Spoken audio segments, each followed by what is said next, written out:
tercero, al del amor propio. Ciertamente la gente se quiere demasiado así. Ese yo del amor propio está muy arraigado por todo el mundo. Si nos dan palmaditas en el hombro, sonreímos deliciosamente. Entonces, si nos dicen alguna palabrita humillante, nos volvemos serios y terribles.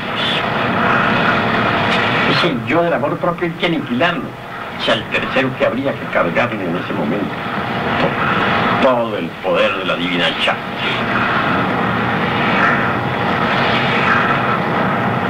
Proseguir en sus siguientes días o otros con el mismo trabajo, hasta que los tres colegas de tal escena tan fatal fuesen aniquilados.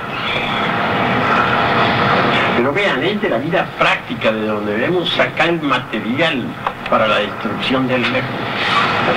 Yo creo que los hermanos tienen tendencias, por lo que he oído ahora, a escaparse de la vida práctica.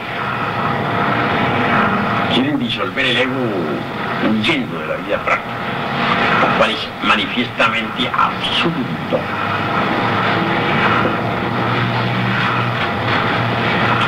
Recuerdo cuando estaba en el trabajo de disolución del ego, que en cierta ocasión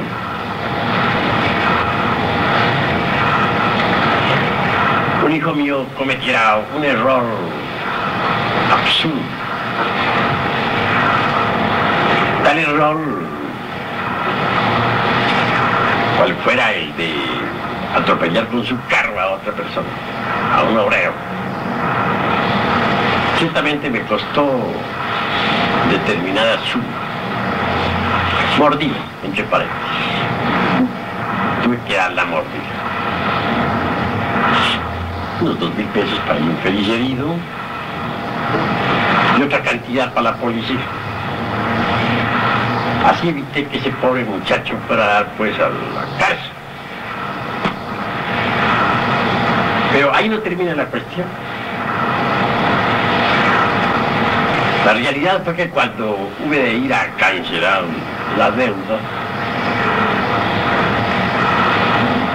el igual que en vez de agradecer, protestara con cierta violencia. Él no estaba de acuerdo en que yo le diera esos 2.000 pesos al pobre infeliz obrero. Pero a mí me pareció justo que debía dárselos. Se los di. En la protesta hubieron palabras, si no por lo menos de carácter grotesco, sí bastante ingratas. Ira no sentí, debido al hecho de haberla disuelto. Cierto dolor en el corazón, sí. De inmediato me entregué a la meditación para saber en qué consistía ese dolor que había sentido en el corazón. Y pude verificar claramente el crudo realismo de un yo del amor propio que había sido herido. Como quiera que el sentido de la autoobservación psicológica lo tengo bien desarrollado, no me fue difícil percibir en forma directa a tal yo. Me hallé ciertamente bañándose infeliz en un patio con aguas negras. De inmediato lancé algunas cargas de electricidad sexual trascendente contra el desdichado. Lo trabajé por unos días y al fin se fue reduciendo poco a poco, hasta tomar la forma de un niño, y siguió reduciéndose hasta volverse polvareda cosa. Así es como se trabaja, mis estimables hermanos. Pero, ¿de dónde saqué yo el material para trabajar? Un hecho concreto, claro y definitivo. Fueron los hermanos la tendencia es capaz a huir de los hechos prácticos de la vida, y eso es absurdo. completamente absurdo. En alguna otra ocasión, y me gusta entre paréntesis citar ejemplos vívidos, con propósitos de orientación colectiva, estuve yo muy afectado con cierta irritabilidad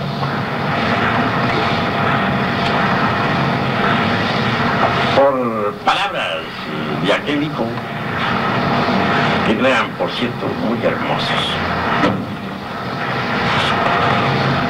Mantuve siempre control sobre mi mente y nunca exploté. Jamás rasgué mis vestiduras. Y en verdad, esto fue un triunfo. Pero no hay duda de que allá adentro, muy adentro, no dejaban de producirse algunas reacciones nada agradables. Cuando exploré eso con el sentido de la autoobservación psicológica, con gran asombro, descubrí un yo muy fornido, muy robusto, bastante gordito, por cierto, peludo como un oso, andando por el corredor de mi vieja casona señorial. Ah, cuán escondido estabas, condenado, le dije. Ahora sí que te voy a dar chicharrón. Ya conmigo no puedes. Te amolaste. Conclusión. Apelé a David Kundalini Chakti. Conforme lo trabajaba, iba perdiendo aquel monstruo, pues, volumen. Se iba empequeñeciendo en forma didáctica. Y a medida que se empequeñecía, se embellecía también. Al fin parecía como un niño muy hermoso. Hasta que un día la divina madre Kundalini le dio chicharrón, lo decapitó. Lo cierto, pues, que posteriormente se redujo a polvo, no quedó nada del mismo. Pero eso sí, me dediqué de lleno a acabarlo, a trabajarlo de día y de noche, a todas horas y a cada momento, hasta que dejó de existir. El sentido de la autoobservación psicológica se va desarrollando y se irá desarrollando en cada uno de ustedes conforme lo vayan usando. No olviden que el sentido que no se usa se atrofia. Un día llegará en que el sentido de autoobservación psicológica en ustedes se habrá desarrollado de tal manera que podrán percibir lo mismo que yo, a tales agregados psíquicos indeseables. Aún más, podrán darse cuenta del resultado del trabajo sobre tales agregados.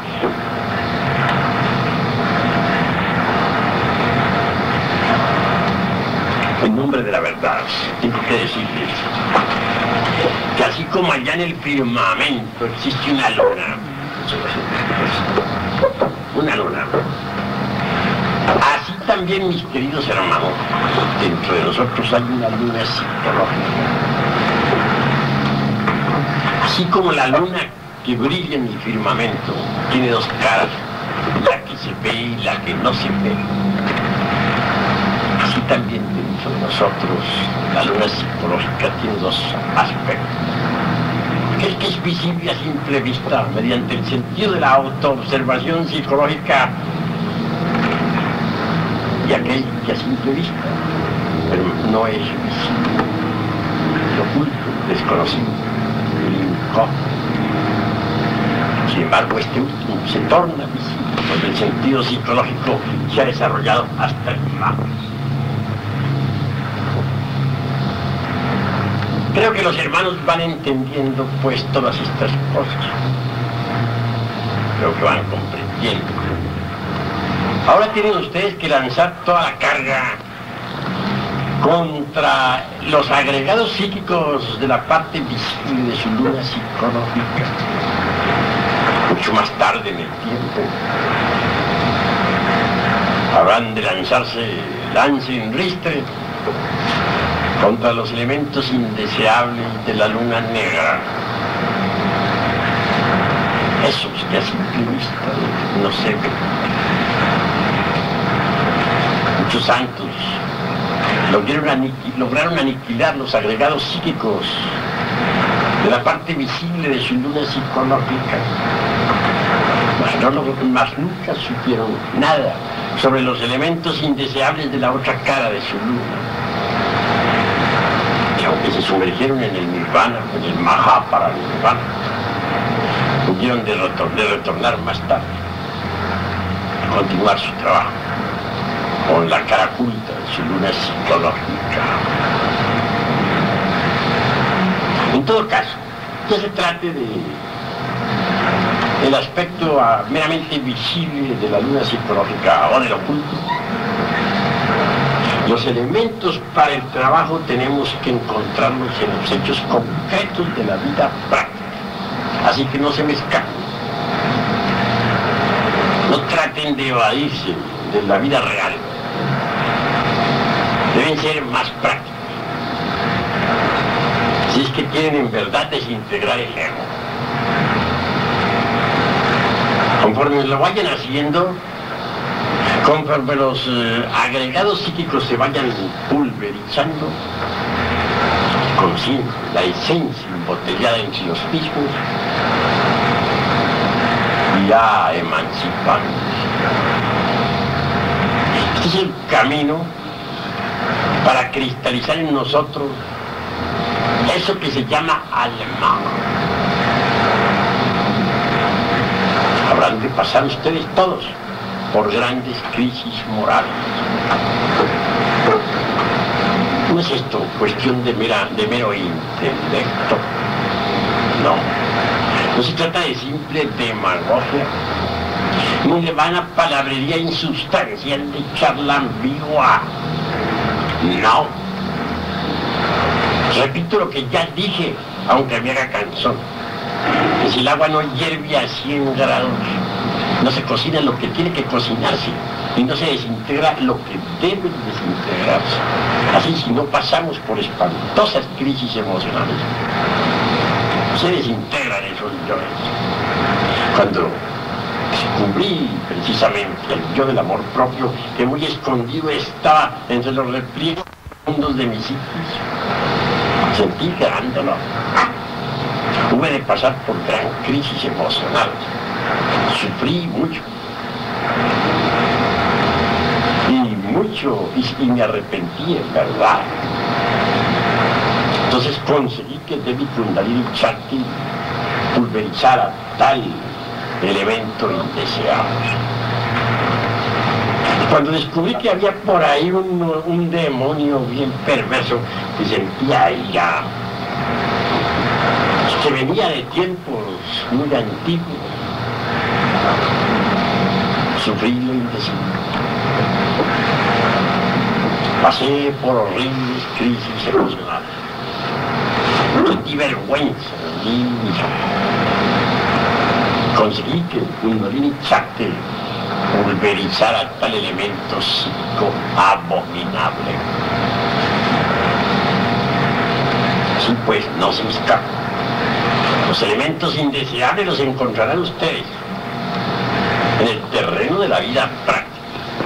Todo lo que se necesita es estar alertas y vigilantes como el vigía en época de guerra. ¿Estamos hablando? Sí, estamos hablando. Pero tal vez... ¿Qué palabras estoy diciendo? Así tenemos que estar alertas con nuestras palabras. ¿Tenemos emoción? Sí, tenemos. ¿Qué clase de emoción? Tal vez no estamos emocionados por algún tango. O nos den ganas de cantar las canciones de Carlos Gardel. ¿Qué clase de emociones tenemos? ¿Están buenas o malas? ¿Serán emociones altas o emociones simplemente inferiores? Eso de salir de una fiesta, pues, movidos por emociones inferiores, bailando, algo meramente profano, está indicando.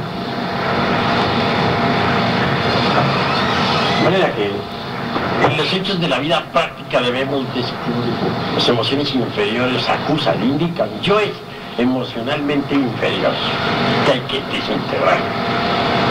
Si nosotros no extirpamos, no hacemos sangrar con el cuchillo de la autocrítica las emociones inferiores, entonces será posible que se desarrolle en nosotros el centro emocional superior, que tan necesario es precisamente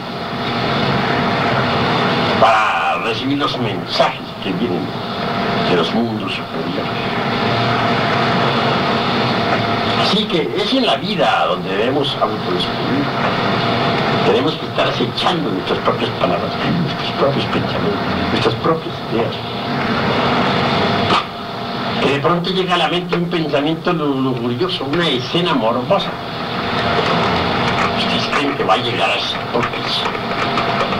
¿Qué indica eso? No hay duda de que tras de ese cine nefasto de la mente, tras de esa procesión de formas morbosas, algún yo de lujuria está en actividad. Sí, hay yoes de lujuria que se apoderan de los rollos esos que cargamos en el cerebro, rollos de recuerdos, de formas pasionarias, etc. Y luego proyecta el cine, proyecta tales rollos sobre la pantalla del entendimiento. Si uno se identifica con esas escenas morbosas, pues fortifica también yoes. Así que si en un instante de esos somos asaltados por pensamientos de esta clase, es indispensable invocar a la divina Shakti en la mente, para que con su flamígero poder extraordinario reduzca a polvo a tal yo.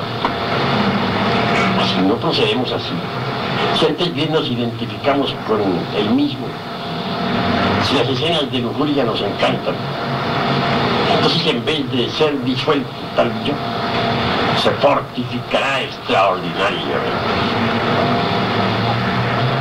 Cada uno de nosotros tiene su conciencia embotellada entre todos esos personajes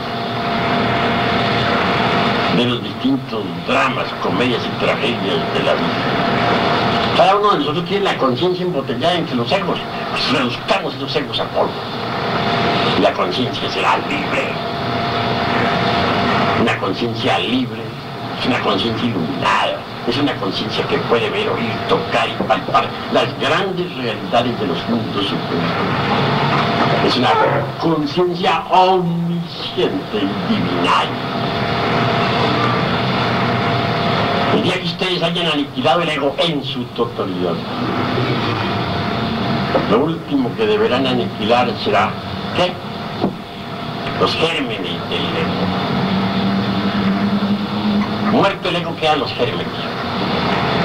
Son terriblemente malignos. Esos gérmenes también deben ser desintegrados, reducidos a cenizas. Necesitamos tomar posesión de sí mismos, si es que queremos ser reyes y sacerdotes de la naturaleza según el orden de Melquisedec.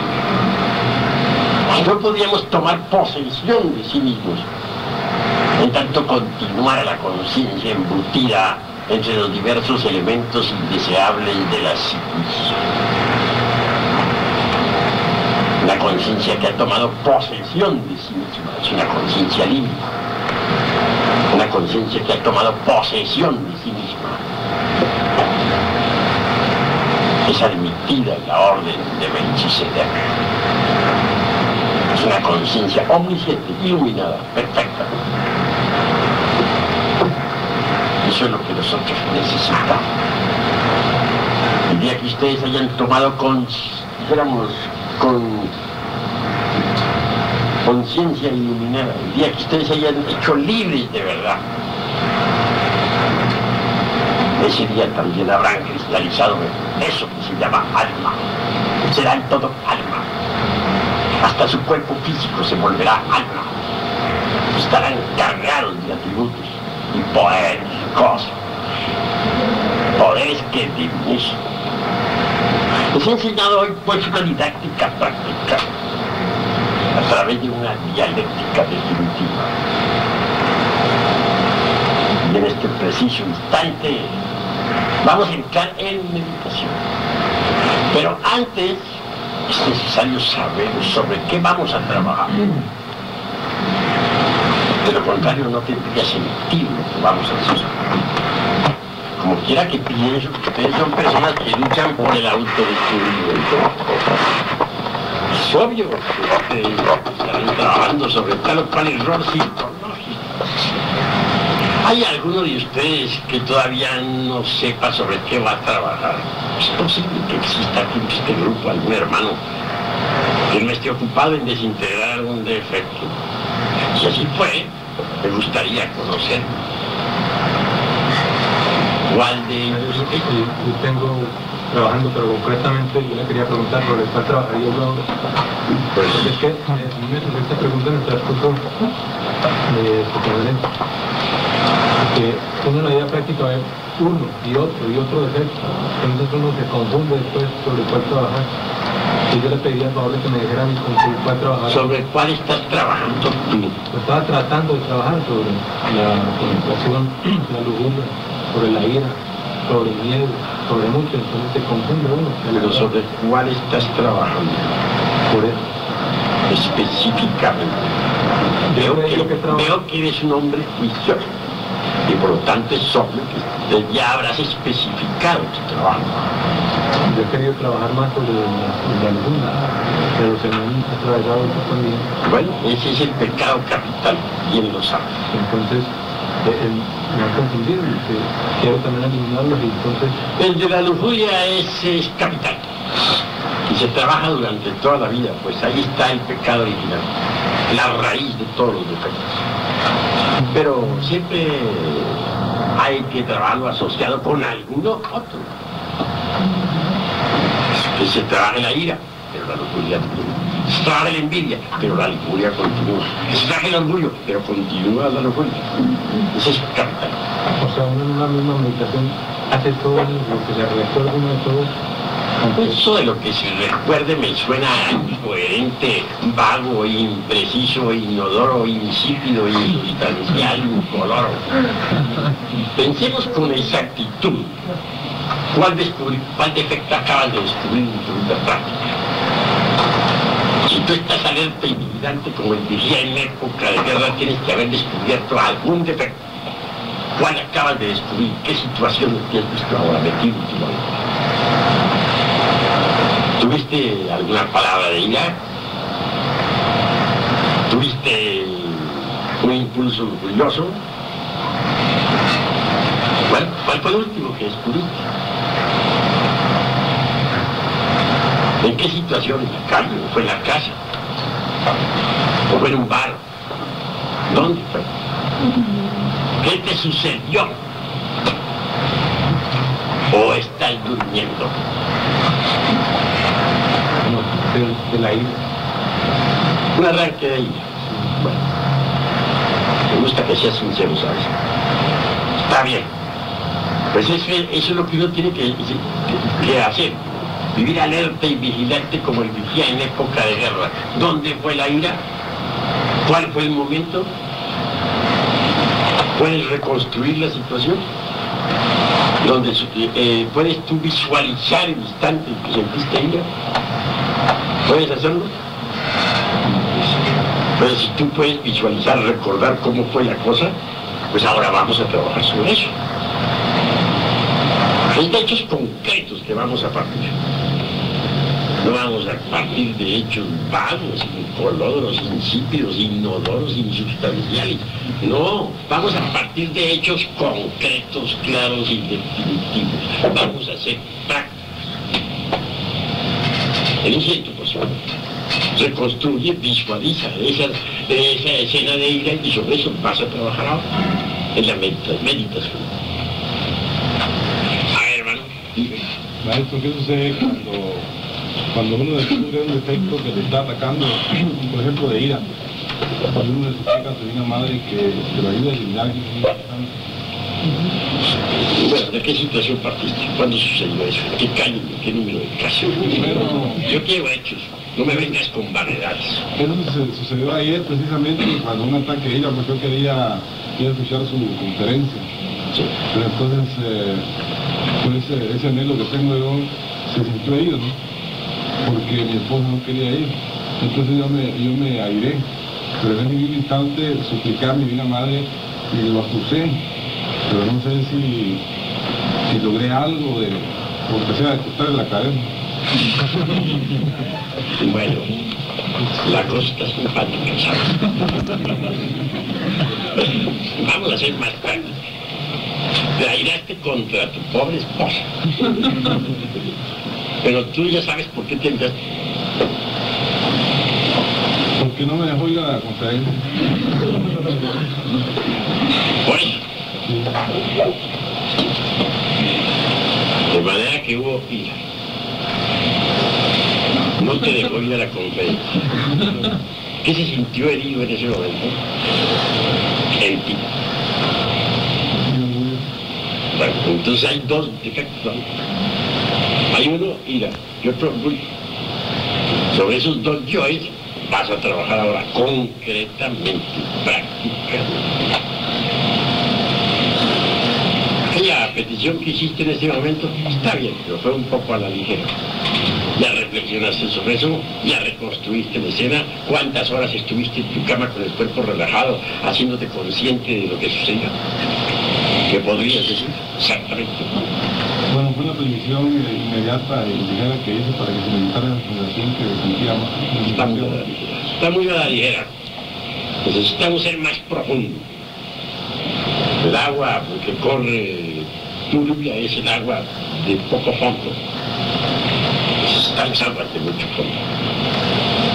Los pozos, dijéramos, pandos, con poca profundidad, en la vera del camino se secan bajo la luz del sol y se convierten en ciénagas llenas de podridas, llenas de insectos. Pero en las aguas profundas, donde habitan los peces, que hay vida, son diferentes. Nosotros necesitamos ser más profundos. ¿Cuántas horas permaneciste en meditación reconstruyendo la escena?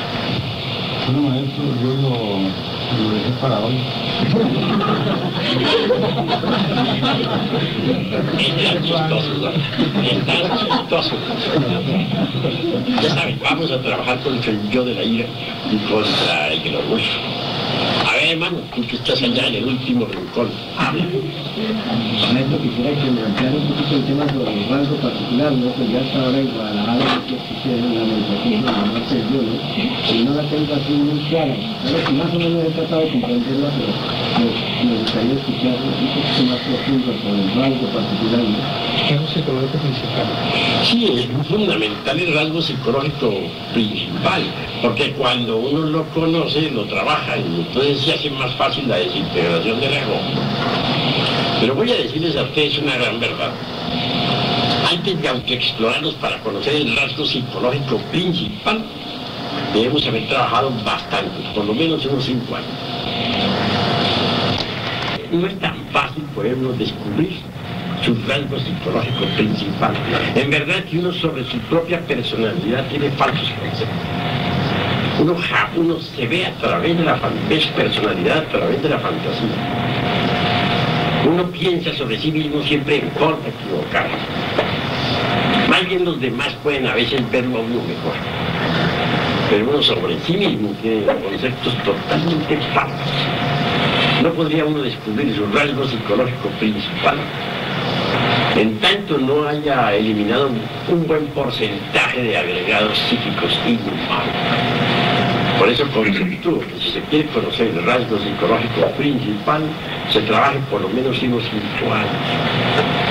Después de unos 5 años, podemos darnos el lujo de utilizar el sistema retrospectivo para aplicarlo tanto a nuestra vida actual, presente, como a nuestras vidas anteriores. Entonces veremos con gran asombro que una y otra vez cometemos el mismo error. Descubriremos un yo clave, que en toda existencia ha cometido siempre los peores errores y que siempre está especificado por un determinado delito y que ha sido el eje de todas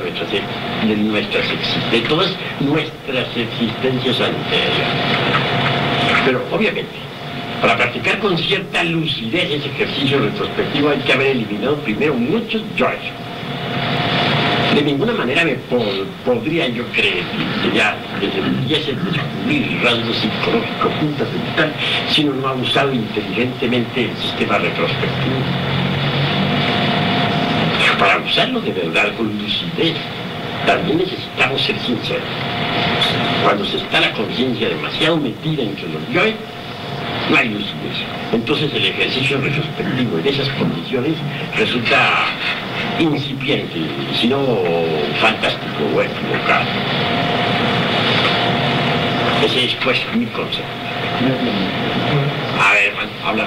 Por ejemplo, en 2 eventos, a partir de la mañana hasta este momento que he tenido yo, específicamente una reacción, digamos, cuando usted llamó a 2 hermanos allá al frente, sentí cierta reacción.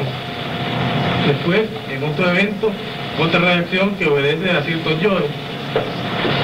En la meditación, ¿debo dedicarme a las 2 o solo una? Bueno, en la meditación de hoy dedícate a una. A la primera. Más tarde te dedicas a otra. Ahora, para trabajo, con fines de trabajo, dedícate a la primera. Y otra pregunta, para que ese yo, de ese evento que se dejó fuera de esta meditación, no se engorde, porque iría dejando también otros eventos. Lo dejas para otro evento, pero si no quieres que se engorde, no le des más alimento y verás que se vuelve flaco. Maestro, Sí, a ver. una pregunta. Usted nos ha enseñado de que debemos tener un orden y una precisión para la eliminación de los defectos, pero no sé, hay algo que no puedo captarle al usted decirnos de que el defecto descubierto debe ser comprendido y eliminado. Tengo entendido de que debe haber una sucesión dentro del trabajo. Y esto, se lo pregunto debido a esto, uno durante el día pues se le manifiestan muchos defectos. Digamos que en la mañana tuvo oportunidad la lujuria, salió al tablero y saltó el orgullo, va por la calle y le tiraron el carro y saltó la ira. Entonces, sí, una sucesión de hechos y manifestaciones de defectos. Entonces tal vez por eso hay un mal entendimiento nuestro al buscar un rasgo psicológico. ¿Cómo podríamos entender eso y exactamente sobre qué se podría trabajar? Hay que tener orden en el trabajo, claro está que sí, estoy de acuerdo. Pero en todo caso, pues al llegar la noche, con tu cuerpo relajado, claro, pasarás a practicar el ejercicio retrospectivo y no sobre toda tu existencia o existencias anteriores, por lo menos sí, sobre el día. Entonces vas a visualizar, a reconstruir los eventos del día. Ya reconstruidos, numerados, clasificados debidamente, procederás al trabajo. Primero, un evento al cual puedes dedicar, digamos, 15 minutos, 20. Otro evento al que le puedes dedicar media hora. Otro al que le puedes dedicar 5 minutos, otro al que le puedes dedicar 10. Todo depende de la gravedad de los eventos. Y así que, ya ordenados, puedes trabajar en la noche tranquilamente y por orden. Y eliminar toda esa sucesión. También por orden. Porque en cada trabajo sobre tal o cual evento entran los factores de enjuiciamiento o descubrimiento, enjuiciamiento y ejecución. A cada cada elemento le aplican los 3 instantes que son el de descubrimiento, cuando tú lo descubriste, comprensión, pues, porque tú lo comprendiste, y ejecución, con la ayuda de la Divina Madre Juan Manuel. Así se trabaja, porque si vas a trabajar uno por uno, piensa cómo se te va a poner la cosa. Por eso te va a poner muy de para arriba, mano. Porque en realidad de verdad te digo que... Os voy a repetirte aquella frase de Virgilio, el poeta de Mantua, en su Divina Eneida. Aunque tuviéramos, dice, 100 lenguas para hablar y paladar de acero, no alcanzaríamos a enumerar todos nuestros defectos cabalmente. De verdad que si tú te propusieras trabajar un evento, como dice tu mujer, 2 meses y otro defecto, otros 2 meses, si son miles los defectos, ¿cuándo los vas a terminar todos? Además, un defecto está asociado a otro, y el otro está asociado a otro. Rara vez aparece un defecto solo, siempre a un defecto se le asocia a otro. Así que hay que trabajarlos con orden, pero debidamente clasificados. Y diariamente, hasta triunfar. Maestro, usted nos habló también del desorden de la casa, de la mansión. El maestro G habla sobre el desorden de la casa y habla sobre un mayordomo interino y un amo, ¿no? Unos yoes que gustan del trabajo, otros yoes que no gustan del trabajo, para formar un centro de gravedad permanente. ¿Cómo podríamos entender eso? Pues francamente eso del tal mayordomo mayor, tan citado por Nicol y por G, John Spencer y sus secuaces, como Colin y otros, pues me parece una tontería, no tiene ningún valor. Por mi parte jamás, yo que, mejor dicho, este que está aquí adentro, que disolvió el ego último, lo dijo Apolo, nunca usó ciertamente, y se lo digo con sinceridad, el sistema ese del mayordomo mayor. ¿Que hay yoes útiles? Sí, verdad. También los hay inútiles. ¿Que hay yoes buenos? Hay por montón. Y también los hay malos. Hay que desintegrar los yoes buenos y hay que desintegrar los yoes malos. Hay que desintegrar los yoes útiles y hay que desintegrar los yoes inútiles. Un día me decía a mí un amigo que tenía una fábrica de hacer pantalones por allá en El Salvador, lo siguiente: maestro, si yo desintegro el yo útil que hace pantalones en mi fábrica, entonces ¿quién va a seguir haciendo pantalones? Voy a quebrar, va a fracasar mi fábrica. No te preocupes, le dije, buena amiga. Tú desintegras ese yo, una parte del ser correspondiente, hábil también en toda clase de arte, y se encargará de la labor de hacer pantalones, y los hará mejores, por cierto. Mi amigo se mostró satisfecho y continuó su carrera. Los yoes buenos saben hacer buenas obras. Amigo, hacen buenas obras, dispensen, pero no saben hacer las buenas obras. Hacen el bien cuando no se debe hacer. Le dan limosna a un marihuanero que vaya a comprar más marihuana. Le dan limosna por ahí a un borracho para que siga emborrachándose. Le dan limosna a un rico que pide limosna. Y cosas así por el estilo. Los yoes del bien no saben hacer el bien. En última síntesis, nosotros tenemos que pelear contra el bien y contra el mal, francamente. En última síntesis, nosotros tenemos que pasar más allá del bien y del mal y empuñar la espada de la justicia cósmica.